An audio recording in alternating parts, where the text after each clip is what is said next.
Hello बच्चों, एक बार फिर आपका स्वागत है आपके प्यारे से चैनल फिजिक्स एक सोच में। बच्चों, इस वीडियो में हम लोग पढ़ने वाले हैं विद्युत सेल के बारे में। यह कितने प्रकार का होता है, सेल का विद्युत वाहक बल क्या होता है, सेल का टर्मिनल विभवांतर क्या होता है और सेल का आंतरिक प्रतिरोध क्या होता है। इन सारे टॉपिक के बारे में पढ़ने वाले हैं और उसके साथ ही सेल के विद्युत वाहक बल, टर्मिनल विभवांतर और आंतरिक प्रतिरोध में क्या संबंध होता है। तो ये वीडियो आपके लिए बहुत ही इंपॉर्टेंट रहने वाली है, क्योंकि इसके जस्ट बाद जो टॉपिक आएगा वो किरचॉफ का नियम आएगा। और जब तक इस टॉपिक को आप ठीक से नहीं पढ़े रहेंगे तब तक आप किरचॉफ के नियम को ठीक से नहीं पढ़ पाएंगे, क्योंकि किरचॉफ के नियम जब ऐसे सर्किट्स के लिए, ऐसे परिपथ के लिए लगाया जाता है जिसमें प्रतिरोध और सेल दोनों होते हैं। तो जब तक सेल के बारे में नहीं जानेंगे, सेल का एप्लीकेशन कैसे आप जानेंगे। ठीक है, तो आपके लिए ये सेल से संबंधित भी क्वेश्चन आपके बोर्ड एग्जाम में पूछे जाते हैं और किरचॉफ लॉ पे तो पूछे ही जाते हैं। तो सेल बहुत ही इंपॉर्टेंट टॉपिक है आपके लिए। तो आप पहले ही इस वीडियो को लाइक कर दें और जो लोग चैनल पर नए हो वो चैनल को सब्सक्राइब कर लें। तो चलिए स्टार्ट करते हैं आज का ये वीडियो। और इसमें सबसे पहला जो टॉपिक है विद्युत सेल।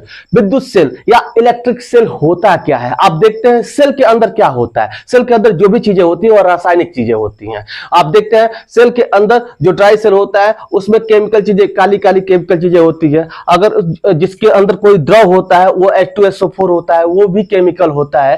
तो सेल क्या होता है, सेल रासायनिक ऊर्जा को, सेल एक ऐसी युक्ति होती है जो रासायनिक ऊर्जा को किस ऊर्जा में बदल देता है, विद्युत ऊर्जा में बदल देता है। तो सबसे पहले अगर हम सेल को परिभाषित करें तो सेल एक ऐसा यंत्र होता है जो रासायनिक ऊर्जा को विद्युत ऊर्जा में परिवर्तित करता है। तो आप इसको देख सकते हैं, सेल के अंदर रासायनिक चीजें होती हैं और उससे आप क्या करते हैं, बल्ब जला लेते हैं। और भी जो भी आपके बहुत सारे सेल मिलकर क्या बनाते हैं, बैटरी बनाते हैं। एक सेल का आप जो ये सिंबल बनाएंगे, सेल कैसा होता है, ऐसा सेल का सिंबल होता है। अगर एक ऐसा सिंबल हो तो ये सेल कहा जाएगा। और इसके साथ बहुत सारे ऐसे सेल बने हो, बहुत सारे सेलों का जो कॉम्बिनेशन होता है उसे हम क्या कहते हैं, बैटरी कहते हैं। ठीक है, तो इस बैटरी से या सेल से आप लाइट चलाते हैं, इन्वर्टर में यूज करके आप तरह तरह के अप्लायंसेस को चलाते हैं, पंखा चलाते हैं, मतलब जो कुछ भी चीजें आपको चलाना होता है आप इसे चला लेते हैं। ठीक है ना, आप इसका यूज कर लेते हैं। तो एक्चुअली करता क्या है, यह रासायनिक ऊर्जा को विद्युत ऊर्जा में बदलता है। ठीक है, तो और इसका जो सिंबल होता है कुछ ऐसा, सेल का अगर सिंबल देखें तो ये कुछ ऐसा होता है। ठीक है, और ये जो बड़ा वाला डंडा होता है इसको उच्च विभव माना जाता है और छोटे वाले डंडा को निम्न विभव माना जाता है। और दोनों के बीच का जो विभव का अंतर होता है उसको हम विभवांतर कहते हैं, भी कहते हैं। ठीक है, अभी बहुत सारी चीजें आगे जाननी है, इसको हम देखते हैं। ठीक है, अभी विद्युत सेल हमने पढ़ा। विद्युत सेल कितने प्रकार का होता है, यह दो प्रकार का होता है। एक होता है प्राथमिक सेल, प्राइमरी सेल, दूसरा होता है द्वितीयक सेल। तो प्राइमरी सेल क्या होता है और द्वितीयक सेल क्या होता है। बच्चों, आप देखते होंगे कुछ सेल ऐसे हैं जिनका एक बार यूज करने के बाद, एक बार उपयोग करने के बाद उनको क्या कर दिया जाता है, फेंक दिया जाता है। जैसे आपके टॉर्च का जो सेल होता है, जो आपके रिमोट का सेल होता है, ये सारे जो सेल्स हैं एक बार इनका यूज जितने दिन तक भी चलना होता है ये चलते हैं और उसके बाद से इसको बार बार रिचार्ज नहीं किया जा सकता है, इसको बार बार चार्ज करके यूज नहीं किया जा सकता है। तो ऐसे सारे सेल जिनको रिचार्ज ना किया जा सके, जिनको बार बार चार्ज करके यूज ना किया जा सके, उसे हम कहते हैं प्राथमिक सेल। तो आप प्राथमिक सेल का डेफिनेशन जो होता है उसको आप लिख सकते हैं कि ऐसे सेल जिनको बार बार चार्ज ना किया जा सके या आवेशित ना किया जा सके, प्राथमिक सेल कहलाते हैं। तो आप इसको लिख लीजिए कि प्राथमिक सेल का डेफिनेशन क्या होता है। और इसके जो उदाहरण हैं, ये डेनियल सेल हो गया, लेकलांची सेल हो गया, इससे ही सारे सेलों को हम क्या कहेंगे, आपका प्राथमिक सेल कहेंगे। इसका मेन जो मोटो है, जो मेन इसका फोकस है, मेन डेफिनेशन वो ये है कि इसको हम चार्ज नहीं कर सकते हैं। जैसे आप निप्पो का सेल लेते हैं, एवरेडी का सेल लेते हैं, तो उसको एक बार यूज, 1 महीने तक, 10 दिन तक, 20 दिन तक, जितने दिन यूज करना है यूज करते हैं और उसके बाद क्या कर देते हैं, फेंक देते हैं। तो ये सारे सेल किस में आएंगे, प्राथमिक सेल में आएंगे। और जिनको हम बार बार चार्ज करते हैं, बार बार चार्ज करके यूज करते हैं, उन्हें हम द्वितीयक सेल कहेंगे, उन्हें हम सेकेंडरी सेल कहेंगे। ठीक है, तो आप ये समझ चुके होंगे कि प्राइमरी सेल क्या होता है, प्राथमिक सेल क्या होता है और द्वितीयक सेल क्या होता है। तो आप द्वितीयक सेल का एग्जांपल लिख लीजिए, क्या होता है। और सेकेंडरी सेल इसको इंग्लिश में कहते हैं। तो द्वितीयक सेल का जो आपका डेफिनेशन होगा वो ऐसे होगा कि ऐसे सेल जिनको हम बार बार चार्ज करके, बार बार आवेशित करके प्रयोग में लाते हैं, उसे हम क्या कहते हैं, द्वितीयक सेल कहते हैं। तो आप इसको लिख लीजिए, इसका परिभाषा, और उसके परिभाषा के बाद इसके दो एग्जांपल लिख लीजिए। सीसा संचायक सेल होता है, क्षारीय संचायक सेल होता है। यानी कि जिसको आप अपने बैटरी के, मतलब कि जो आपका मोबाइल का बैटरी होता है, इसको भी आप बार बार यूज करते हैं, बार बार चार्ज करके क्या करते हैं, यूज करते हैं। तो उस बैटरी के अंदर जो सेल लगे होते हैं, बहुत सारे सेलों का कॉम्बिनेशन होता है एक बैटरी, तो उसके अंदर जो प्लेट्स लगी होती है, जो सेल लगे होते हैं, वो सारे जो सेल होते हैं वो क्या होता है, सेकेंडरी सेल होते हैं। उनको हम चार्ज करके बार बार क्या कर सकते हैं, यूज कर सकते हैं, उनका उपयोग कर सकते हैं। तो प्राथमिक सेल क्या है, द्वितीयक सेल क्या है, अगर आपसे कोई वाइवा में पूछे तो ऐसे सेल जिनको चार्ज ना किया जा सके, जिनको दोबारा रिचार्ज ना किया जा सके, उसे हम कहते हैं क्या, जिनको आवेशित, दोबारा आवेशित ना किया जा सके, उसे हम क्या कहते हैं, प्राथमिक सेल। और ऐसे सेल जिनको हम बार बार आवेशित कर कर इसका उपयोग करते हैं या उपयोग में लाते हैं, इसे हम क्या कहते हैं, द्वितीयक सेल। और इसका एग्जांपल आप देख ही लिए, ठीक है। तो आप इसका एग्जांपल भी याद रखें कि प्राइमरी सेल का क्या होता है एग्जांपल, और सेकेंडरी सेल का एग्जांपल क्या होता है। अब हम देखेंगे कि सेल का विद्युत वाहक बल क्या होता है। अब ये सब तो हम पढ़ लिए, अब हम देखेंगे कि ये सेल का विद्युत वाहक बल क्या होता है, ठीक है। तो चलिए हम देखते हैं कि सेल का विद्युत वाहक बल क्या होता है।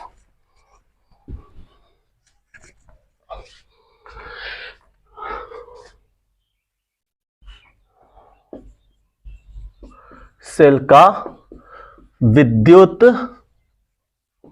वाहक बल।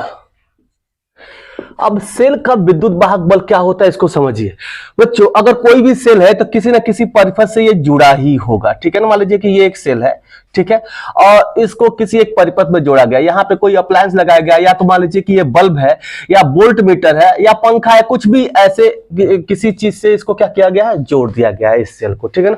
कोई भी अप्लायंस यहां पे लगाया गया है, ठीक है। तो ये जो सेल है, इसका विद्युत वाहक बल क्या होता है।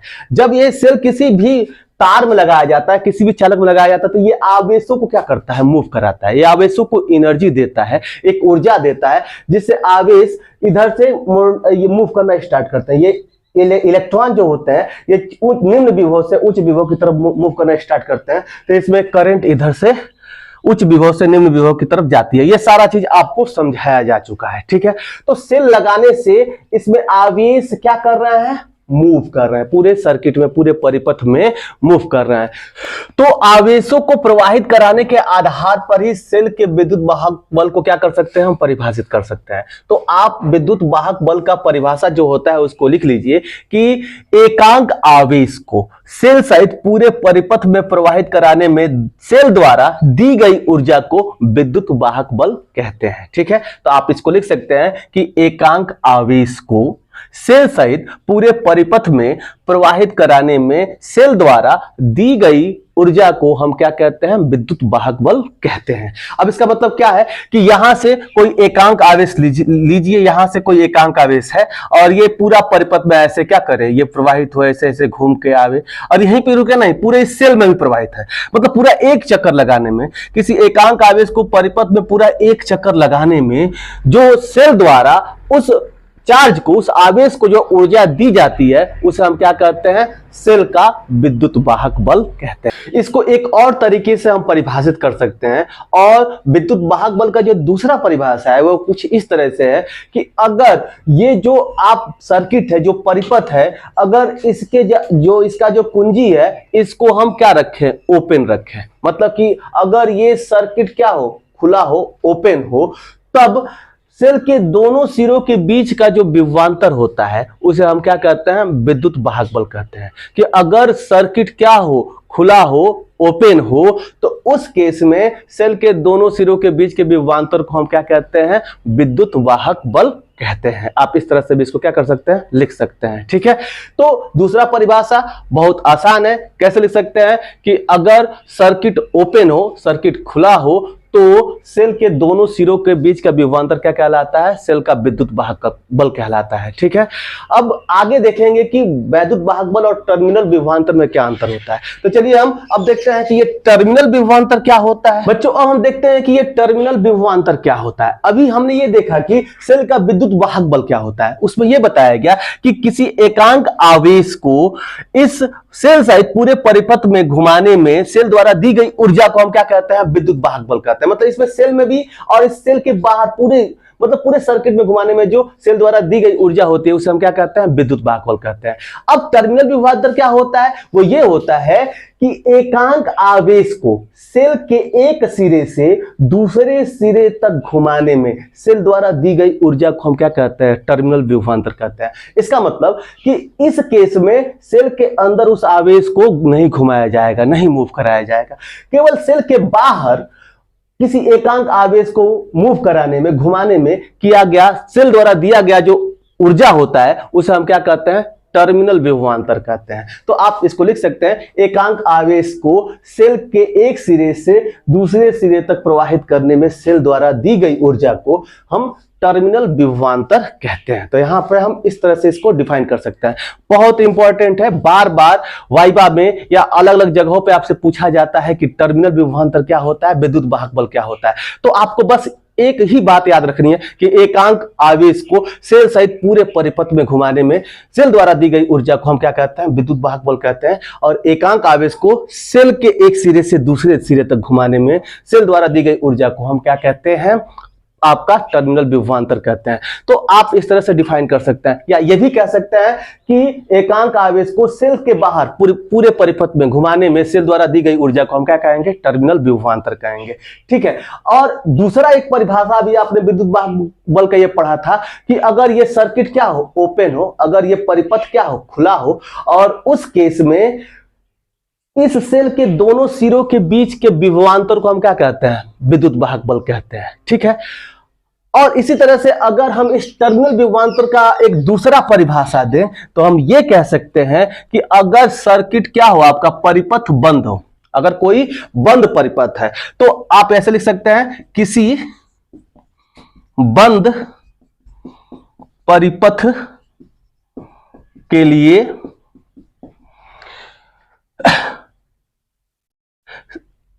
सेल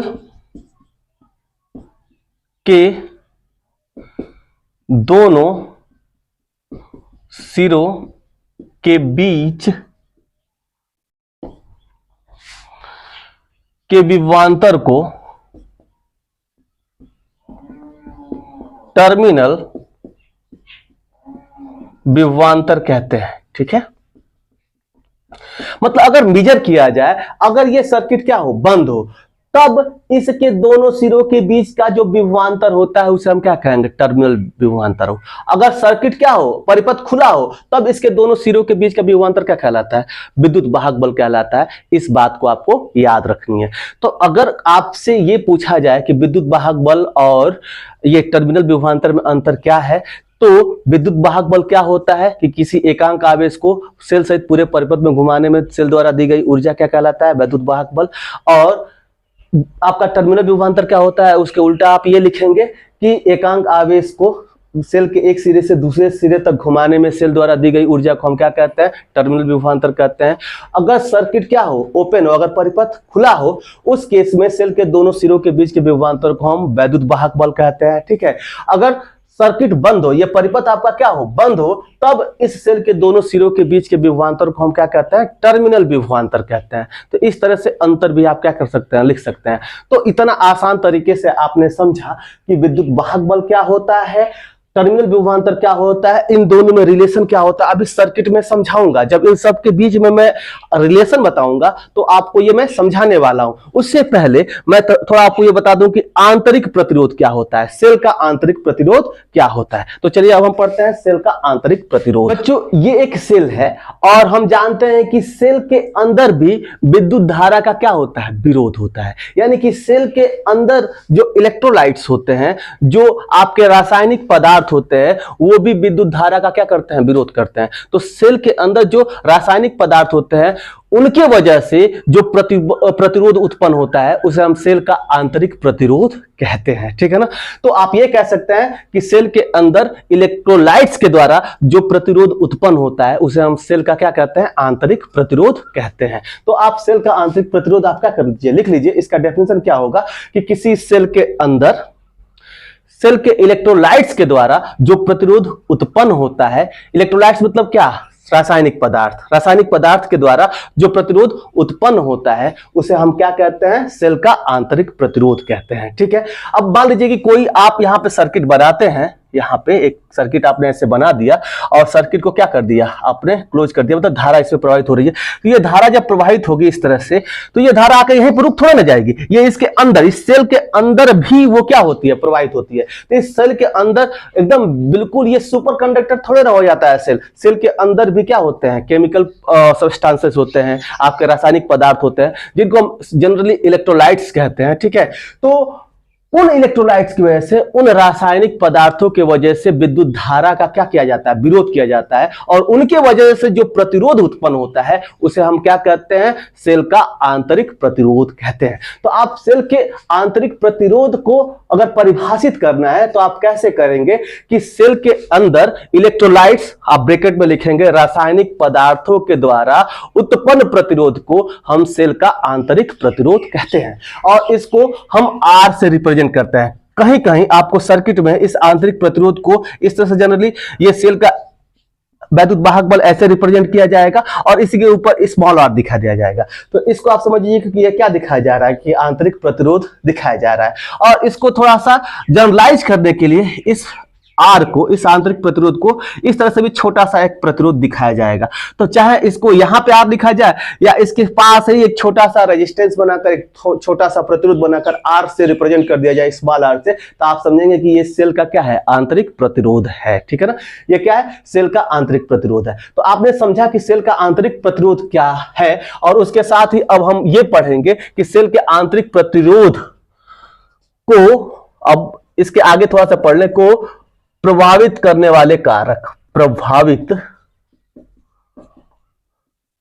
करने वाले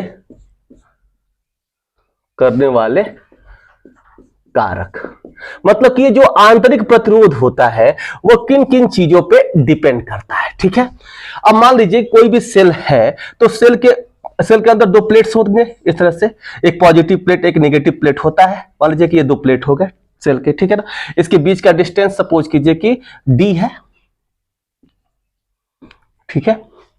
अब चलिए, सेल का जो आंतरिक प्रतिरोध ये स्मॉल r होता है, स्मॉल r, वो किन किन कारकों पे डिपेंड करता है, किन किन चीजों पे ये निर्भर करता है, उसको हम देखेंगे। ठीक है। तो सबसे पहले ये जो आपका सेल का आंतरिक प्रतिरोध होता है, प्लेटों के बीच की दूरी पर क्या करता है, निर्भर करता है। अगर प्लेटों के बीच की दूरी बढ़ा दिया जाए, अगर सेल का लंबाई क्या कर दिया जाए, बढ़ा दिया जाए, तो उसका आंतरिक प्रतिरोध क्या हो जाता है, बढ़ जाता है। ठीक है।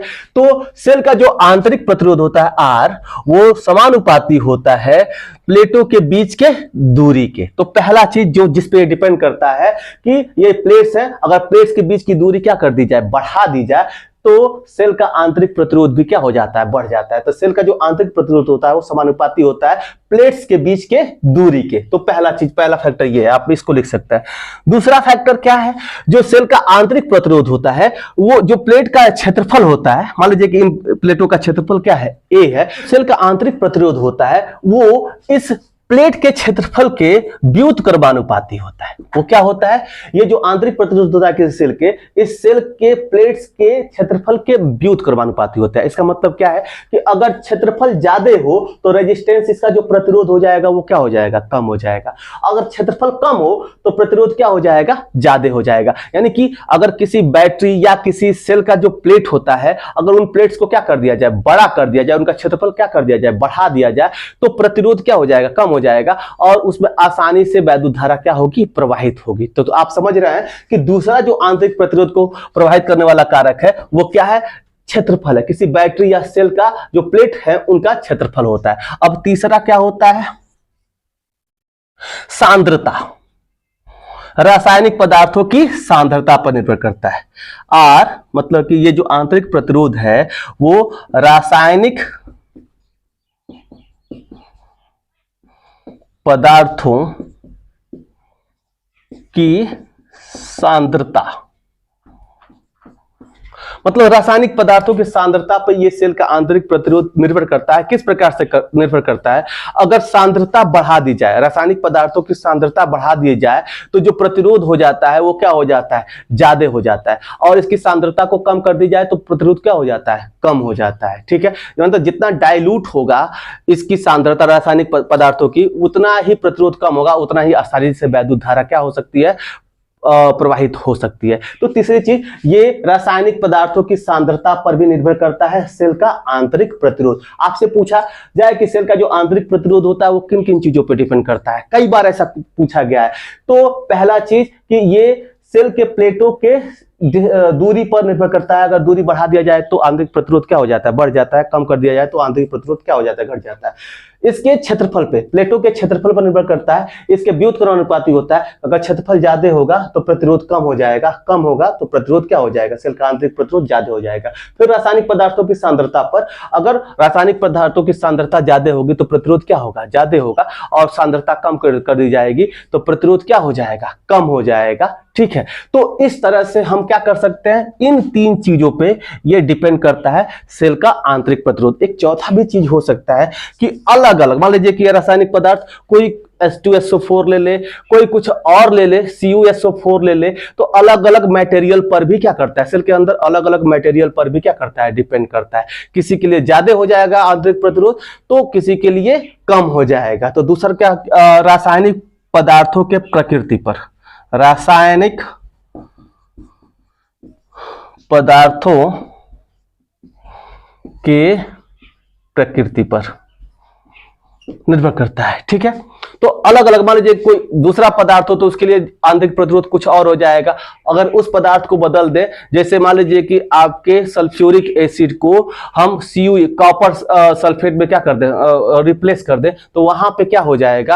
आंतरिक प्रतिरोध में बदलाव आ जाएगा। तो इन चार चीजों पे आपका क्या करता है? सेल का आंतरिक प्रतिरोध निर्भर करता है। आप इस तरह से देख सकते हैं। तो सेल का आंतरिक प्रतिरोध क्या होता है, ये किन किन फैक्टर्स पे डिपेंड करता है, इन बातों को आप जरूर याद रखिए। बहुत सिंपल सी बात है कि सेल के अंदर जो रासायनिक पदार्थ होते हैं उनके द्वारा उत्पन्न प्रतिरोध को ही हम क्या कहते हैं? सेल का आंतरिक प्रतिरोध कहते हैं।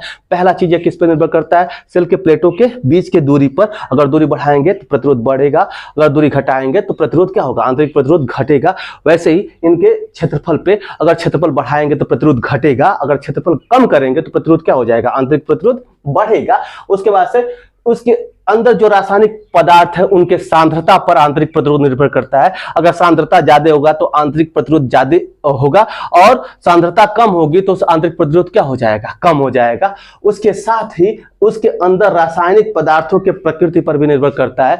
अलग अलग रासायनिक पदार्थों के लिए जो आंतरिक प्रतिरोध होता है वो क्या होता है? अलग अलग होता है। तो ये चार चीजें आपको क्या करनी है? दिमाग में रखनी है कि इन सारी चीजों पर सेल का आंतरिक प्रतिरोध क्या करता है? निर्भर करता है। ठीक है, तो आप ऐसे इसको देख सकते हैं। अब हम देखेंगे कि विद्युत वाहक बल, टर्मिनल विभवांतर और सेल के आंतरिक प्रतिरोध के बीच में क्या रिलेशन होता है, क्या संबंध होता है। तो चलिए उसको हम देखते हैं। अब हम पढ़ेंगे सेल के विद्युत वाहक बल, टर्मिनल विभवांतर तथा आंतरिक प्रतिरोध के बीच संबंध। बच्चों, इस संबंध को पढ़ने से पहले हम ये देखेंगे कि अगर कोई सेल लेते हैं और यहाँ पे 6 वोल्ट या 12 वोल्ट कुछ अगर यहाँ पे लिखा जाता है, इसका मतलब क्या होता है? इसका मतलब अगर यहाँ 6 वोल्ट लिखा गया है, इसका मतलब कि इसके दोनों सिरों के बीच, ये छोटा वाला जो डंडा है मतलब कि जो ये निम्न विभव है, और ये बड़ा वाला डंडा को हम उच्च विभव कहते हैं, इन दोनों विभवों के बीच का विभवांतर जो होता है उसी को यहाँ पे लिखा गया होता है। इस 6 वोल्ट का मतलब क्या है कि अगर यहाँ पे 0 वोल्ट है, अगर ये इसका वैल्यू है 0 वोल्ट तो इसका वैल्यू होता है 6 वोल्ट। इसका विभव अगर 0 वोल्ट है, इसका विभव 6 वोल्ट है, तो विभवांतर कितना हो जाएगा? 6 में से 0 घटाएंगे 6 वोल्ट आएगा। अगर आपसे ये कह दिया जाए कि यहाँ का विभवांतर, यहाँ का विभव अगर 2 वोल्ट है और यहाँ पे 6 वोल्ट लिखा गया है, तो आप क्या समझेंगे कि इसका पोटेंशियल कितना होगा, इसका विभव कितना होगा? तो इसका 8 वोल्ट हो जाएगा। कितना हो जाएगा? 8 में से 2 घटाएंगे क्या आएगा? 6। मतलब इस बड़े वाले में से छोटे वाले को घटाएंगे, जो विभवांतर होगा वही इसके नीचे लिखा गया होता है। इस बात को आप समझें। ठीक है, तो ये जनरली विभवांतर को बताता है। ठीक है, कि इसके दोनों सिरों के बीच का विभवांतर कितना है उसके बारे में यहां पे जानकारी दी गई होती है। तो आप ऐसे ही लिख सकते हैं, मान लीजिए 6 वोल्ट लिखा गया है तो इसका मतलब आप ये समझेंगे कि इसका ये मतलब 0 है और इसका मतलब ये 6 है, और इसके साथ अगर कोई मान लीजिए कोई एक प्रतिरोध जोड़ दिया गया, एक्सटर्नल प्रतिरोध। ठीक है, तो अब ये एक्सटर्नल प्रतिरोध, अब ये 0 कहां तक जाएगा, इस प्रतिरोध के इस सिरे तक, मतलब ये जो तार है इसके प्रतिरोध को हम नेग्लिजिबली स्मॉल मानते हैं, 0 मानते हैं। तो अगर इसका विभव 0 है तो ये विभव यहां तक 0 ही माना जाएगा, और यहां इसमें भी कोई प्रतिरोध नहीं लगा गया है तो इसका मान लीजिए कोई तार है तो इस तरह से इसको हम 0 मानते हैं। और यहां का पोटेंशियल सर्किट को सॉल्व करने के लिए अगर आप ऐसा नहीं मानेंगे तो तार का अपना कुछ ना कुछ प्रतिरोध तो होता ही है, तो आप सर्किट को सॉल्व नहीं कर पाएंगे। और अगर इसके बीच में कोई प्रतिरोध नहीं है तो इस वाले 6 वोल्ट को आप यहां मान सकते हैं कि ये 6 वोल्ट है। तभी अगर कोई एक प्रतिरोध लगा रहता है, ये R, मान लीजिए कि अगर आपको सॉल्व करना हो, अभी इसके पहले आपने पढ़ा कि यहां 6 वोल्ट की कोई बैटरी लगी हो और यहां पे कोई प्रतिरोध है और यहाँ 3 ओम का कोई प्रतिरोध है, तो इससे कितना करंट फ्लो कर रहा है, ओम के नियम से आप कैसे निकालते हैं, V इक्वल्स टू क्या होता है, आई आर। तो I इक्वल्स टू क्या हो जाएगा, V बाई आर। V कितना है 6 वोल्ट, प्रतिरोध कितना है 3, करते हैं तो कितना 2 एम्पियर की करंट इससे प्रवाहित हो रही है, आप पता लगा लेते हैं। इसका मतलब क्या है कि अगर ये 0 है और ये 6 है तो यहाँ पे ये 0 पहुंचेगा, ये 6 पहुंचेगा।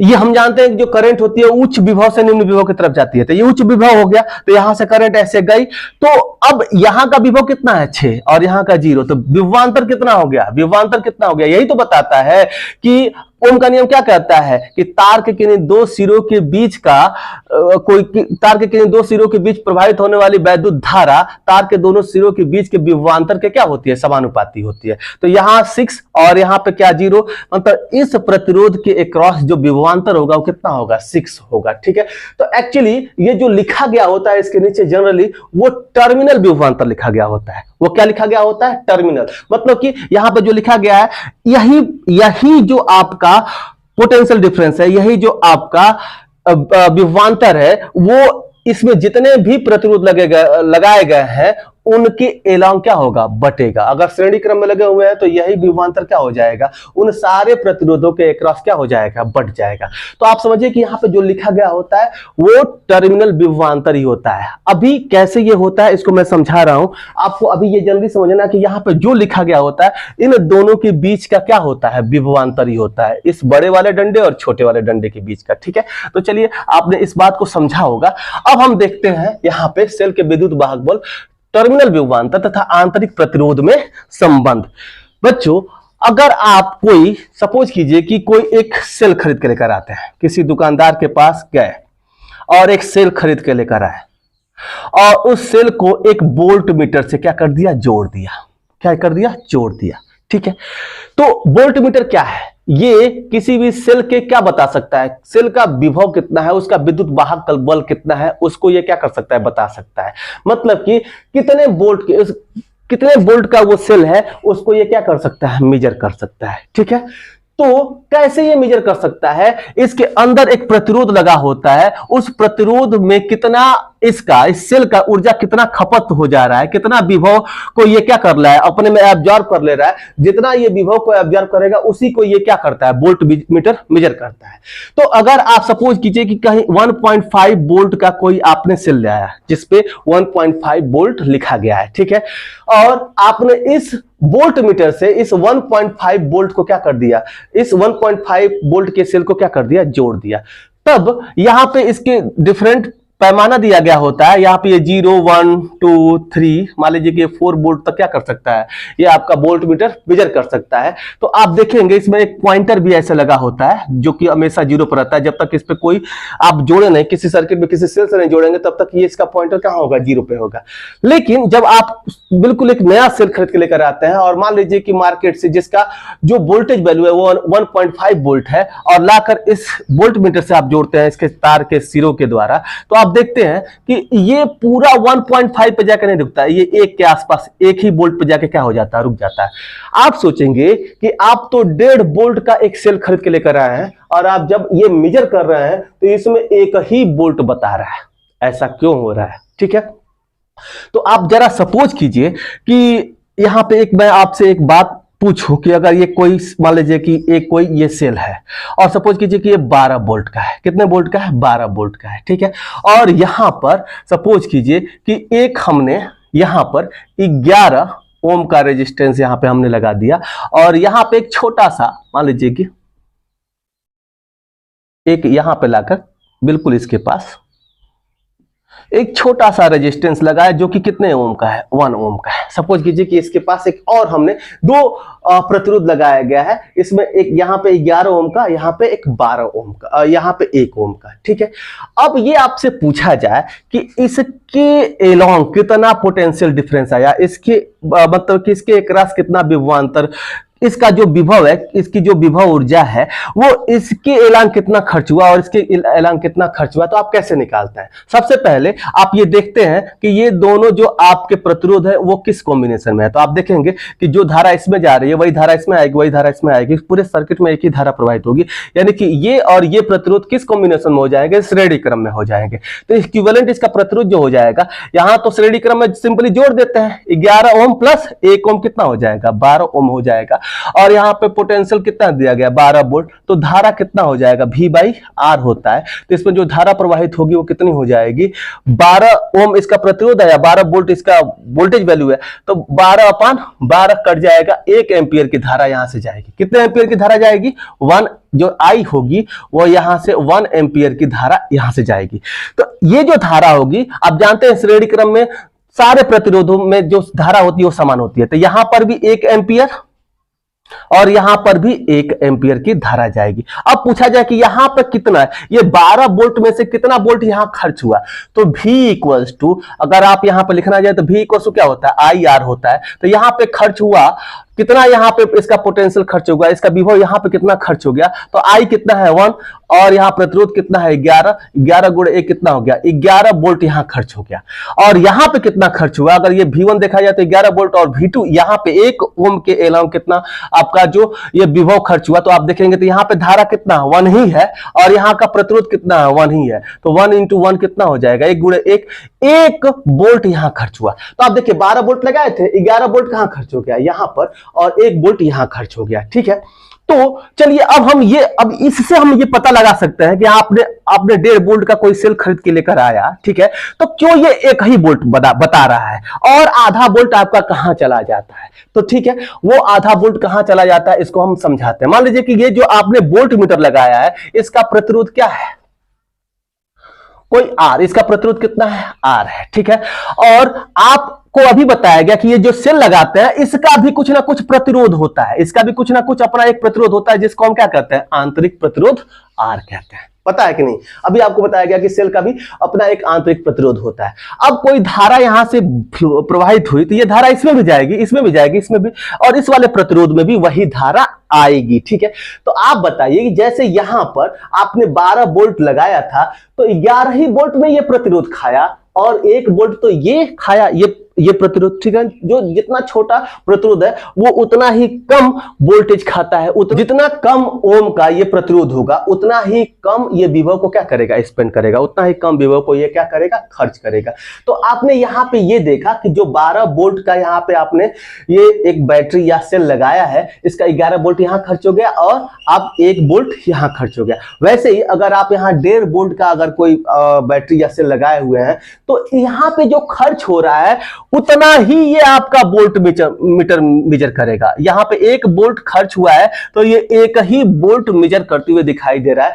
आधा वोल्ट कहां खर्च हो रहा है, इस सेल के आंतरिक प्रतिरोध के ऊपर खर्च हो जा रहा है। तो आपको समझ में आ रहा होगा कि ये 1.5 वोल्ट का जो बैटरी है यहाँ पे क्यों दिखा रहा है कि 1 ही वोल्ट उस वोल्ट मीटर में क्यों दिखा रहा है। तो 1 वोल्ट इसलिए क्योंकि इसके प्रतिरोध के अक्रॉस जो विभव है वो 1 ही वोल्ट का क्या हो रहा है, खर्च हो रहा है। आधा वोल्ट कहां खर्च हो रहा है, इसके आंतरिक प्रतिरोध में खर्च हो रहा है। तो चलिए अब यहीं से अब हमारा कॉन्सेप्ट स्टार्ट होता है कि इस विद्युत वाहक बल, टर्मिनल विभवांतर और इस आंतरिक प्रतिरोध में क्या संबंध होता है। अब देखिए 1 मिनट में हम इसको समझ सकते हैं, ठीक है। तो बच्चों इसी सर्किट को हम लेते हैं। मान लीजिए कि यहाँ पे कोई हमने एक बाह्य प्रतिरोध आर लगाया हुआ है, यहाँ पे ये एक बैटरी है, इसका आंतरिक प्रतिरोध क्या है, स्मॉल आर है, और यहाँ पे इसका जो विद्युत वाहक बल है वो क्या है, ई है। ठीक है, तो अब ये पूरा बैटरी आ गया, ये बैटरी का ही प्रतिरोध है, यहां पे भले प्रतिरोध बनाया है, तो ये पूरा जो सिस्टम यहां से यहां तक का होगा वो बैटरी का सिस्टम होगा। ठीक है, तो आपसे अगर पूछा जाए कि यहां से यहां तक किसी एकांक आवेश को घुमाने में जो इस सेल द्वारा किया गया कार्य होगा, इस बिंदु से इस बाहरी सर्किट में घुमाने में, उसे हम क्या कहेंगे, टर्मिनल विभवांतर कहेंगे, और उसको हम भी से रिप्रेजेंट करते हैं। टर्मिनल विभवांतर को किससे रिप्रेजेंट किया जाता है, भी से। ठीक है ना, और इसके अंदर मतलब इसके अंदर और इसके बाहर टोटल जो विभवांतर होता है, जो बैटरी द्वारा, या इसके अंदर भी, बैटरी के अंदर और बैटरी के बाहर किसी एकांक आवेश को टोटल घुमाने में बैटरी द्वारा दी गई जो ऊर्जा होती है उसे हम क्या कहते हैं, आपका वैद्युत वाहक बल कहते हैं। तो आप देखिए कैसे हम यहाँ पे ये संबंध निकाल सकते हैं। यहाँ पे टोटल जो विभवांतर है वो क्या है, ई है, और दो रेजिस्टेंस लगे हुए हैं, आर प्लस स्मॉल आर, और ये दोनों किस कॉम्बिनेशन में, आप देख सकते हैं कि ये दोनों श्रेणी क्रम में है। ठीक है, ये दोनों श्रेणी क्रम में है। तो यहां पे अगर आप देखें तो इसका जो वैद्युत वाहक बल है, जो टोटल विभव अगर आप कहें तो V इक्वल टू क्या है, ई है। ठीक है, आप इसको मान सकते हैं कि यहाँ V इक्वल टू ई है, ओम का नियम हम लगाएंगे, और टोटल रेजिस्टेंस यहाँ पे R इक्विवेलेंट अगर निकाला जाए तो R इक्विवेलेंट आपका कितना हो जाएगा, कैपिटल R और प्लस स्मॉल r। तो अब इससे धारा कितना प्रवाहित हो रही होगी, V इक्वल टू क्या होता है, आई आर होता है। तो यहां से अगर I निकालें, अगर I का वैल्यू हम निकालना चाहें, ये रिलेशन निकाल रहे हैं, यही वैद्युत धारा है। ठीक है ना, तो I इक्वल टू क्या हो जाएगा, V बटे में R, V बटे में R। या आप डायरेक्टली इसी फॉर्मूले को क्या कर सकते हैं, यूज कर सकते हैं। अगर इसी फॉर्मूले का यूज करें तो यहां पे V के स्थान पे टोटल इस बैटरी का विभव, इन दोनों के बीच का विभवांतर कितना है, E है।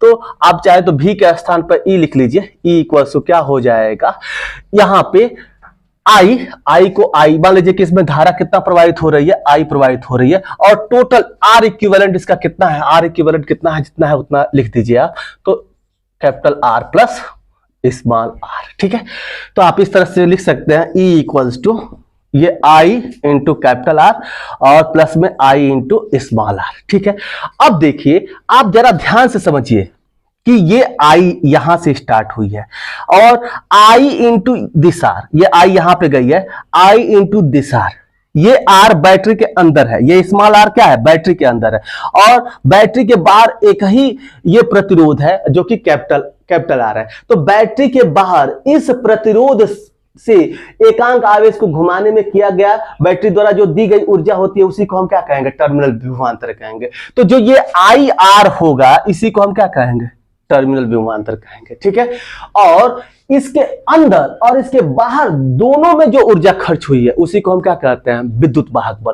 तो बाहर जो ऊर्जा खर्च हुई, बाहर जो ऊर्जा, अगर मान लीजिए कि ये बाहर का विभव हम देखें तो V equals to I R, तो बाहर जो विभव खर्च हुआ वो इतना खर्च हुआ, मान लीजिए इसको V1 मान लीजिए, और अंदर जो विभव खर्च हुआ वो कितना हुआ, अंदर भी धारा तो आई ही जाएगी, धारा तो क्या होगी, आई होगी, लेकिन अंदर का प्रतिरोध कितना है, स्मॉल r। तो अंदर जो विभव खर्च हुआ, जो अंदर ऊर्जा खर्च हुई वो कितनी हुई, I इंटू R खर्च हुई। ठीक है, तो ये बाहर का ऊर्जा है तो इसको कह लेंगे हम टर्मिनल विभवांतर, और ये जो अंदर का ऊर्जा है इसको हम कहेंगे I इंटू स्मॉल r, और इन दोनों को जोड़ देंगे तो ये दोनों ऊर्जा किसके द्वारा प्रोड्यूस किया गया है, सेल के द्वारा। तो इन दोनों ऊर्जाओं का जो योग होगा उसी को हम क्या कहते हैं, विद्युत वाहक बल। तो ये आपका विद्युत वाहक बल किसके बराबर हो गया, ये IR plus I into small r, और इसी को हम कहते हैं, इसी को हम टर्मिनल विभवांतर कहते हैं। टर्मिनल विभवांतर आप लिख लीजिए, टर्मिनल विभवांतर V इक्वल्स टू क्या होता है, IR। तो आप इसको लिख लीजिए E इक्वल्स टू, इसको V और प्लस में IR लिखा जा सकता है। ठीक है, तो ये है टर्मिनल विभवांतर। आप ये भी मैं किस लिए लिखा हूं, टोटल इसका विभव, मतलब कि इनके दोनों सिरों के बीच में जब ये ओपन था तो टोटल विभव कितना था, E था। उस विभवांतर को हम क्या कह रहे थे, ये सपोज कीजिए कि ये विभवांतर ही है जब सर्किट क्या था, ओपन था। तो ये टोटल विभव है, बैटरी का टोटल विभव जब जब एक भी % वो खर्च नहीं हुआ है, जब बैटरी क्या थी, ये पूरा सर्किट ओपन था, तो ये विभवांतर कितना था, यही वैद्युत वाहक बल था। लेकिन जब इसको सर्किट से जोड़ दिया गया तो इसके बीच का जो विभवांतर, इन दोनों बिंदुओं के बीच का जो विभवांतर है IR, इसको हम क्या कह देंगे, टर्मिनल विभवांतर कह देंगे, V = IR। और जो बचा हुआ जो एनर्जी है वो इसके अंदर खर्च होती है, ठीक है, वो IR के रूप में खर्च होती है। तो आप यहां से इसको क्या कर सकते हैं, लिख सकते हैं। तो ये रहा संबंध किसके किसके बीच में, विद्युत वाहक बल, टर्मिनल विभवांतर और आंतरिक प्रतिरोध के बीच में। अगर यहां से कोई आपको आंतरिक प्रतिरोध निकालने के लिए कहा जाए तो कैसे आप आंतरिक प्रतिरोध निकालेंगे उसको आप देख सकते हैं। तो आप इस V को इधर लेकर आइए, तो ये क्या हो जाएगा, E - V = IR हो जाएगा। तो ये R = क्या हो जाएगा, यहां से R बराबर आप लिख सकते हैं E - V/I लिख सकते हैं, ठीक है। तो ये आपका क्या हो जाएगा, किसी सेल का आंतरिक प्रतिरोध ऐसे हम निकाल सकते हैं। ये टर्मिनल विभवांतर का मतलब क्या, आप ये समझ लीजिए कहीं पर भी कोई बैटरी अगर है, कोई सेल है, तो बाहर किसी प्रतिरोध में जो भी इसका विभव खर्च होता है, जितना भी विभवांतर खर्च होता है वो टर्मिनल विभवांतर है। और अंदर और बाहर का जो सम होता है उसे हम क्या कहते हैं, EMF कहते हैं। तो ये E है, इसका प्रतिरोध अगर r है तो E बराबर क्या होगा, ये बाहर का जो टर्मिनल विभवांतर है प्लस इसके अंदर जो ऊर्जा खर्च हो गई IR। तो ये हमेशा विद्युत वाहक बल अधिक होता है किससे, आपके टर्मिनल विभवांतर से, ठीक है। या तो बराबर होगा या अधिक होगा। कब बराबर होगा, जब सेल के अंदर कोई भी आंतरिक प्रतिरोध ना हो, सेल के अंदर का आंतरिक प्रतिरोध 0 हो जाएगा। तो अगर ये आंतरिक प्रतिरोध 0 हो जाएगा तो विद्युत वाहक बल उस विभवांतर के क्या हो जाता है, टर्मिनल विभवांतर के बराबर हो जाता है, जो कि जनरली होता नहीं है, ठीक है। तो हमेशा जो विद्युत वाहक बल होता है वो टर्मिनल विभवांतर से क्या होता है, बड़ा होता है। और इन सब में जो रिलेशन होता है वो कुछ आप ऐसे लिख सकते हैं, E यहीं से आप इसको छोड़ भी सकते हैं, E = I। और इस कितने प्रतिरोध हैं, एक बाहर वाला प्रतिरोध, एक आंतरिक प्रतिरोध, ठीक है ना। I दोनों श्रेणी क्रम में है तो दोनों का इक्विवेलेंट जो हो जाएगा वो क्या हो जाएगा, R+r हो जाएगा। और यहाँ पे मल्टीप्लाई करेंगे तो दिस इज कॉल्ड टर्मिनल विभवांतर। तो भी ये टर्मिनल विभवांतर को हमेशा याद रखिएगा, V = I × जो जितना भी बाहर इसका प्रतिरोध है वो टर्मिनल विभवांतर हो जाएगा। और ये आप आंतरिक प्रतिरोध निकालना चाहें तो ये फॉर्मूला हो जाएगा। तो इन दोनों फॉर्मूले को आप ठीक से याद रखिएगा। अब इस वीडियो में इतना ही। अगले वीडियो में हम ये जानेंगे कि सेलों का संयोजन कितने तरह से होता है, और सेलों का जो श्रेणी क्रम संयोजन है, समानांतर क्रम संयोजन है, और मिक्स जो संयोजन है, ये मिश्रित जो संयोजन है, ये इनके फार्मूले क्या होते हैं, इनका कॉन्सेप्ट क्या होता है, इन सारे चीजों के बारे में जानने वाले हैं। तो इस वीडियो में बस इतना ही। मिलते हैं अगले वीडियो में, तब तक के लिए जय हिंद।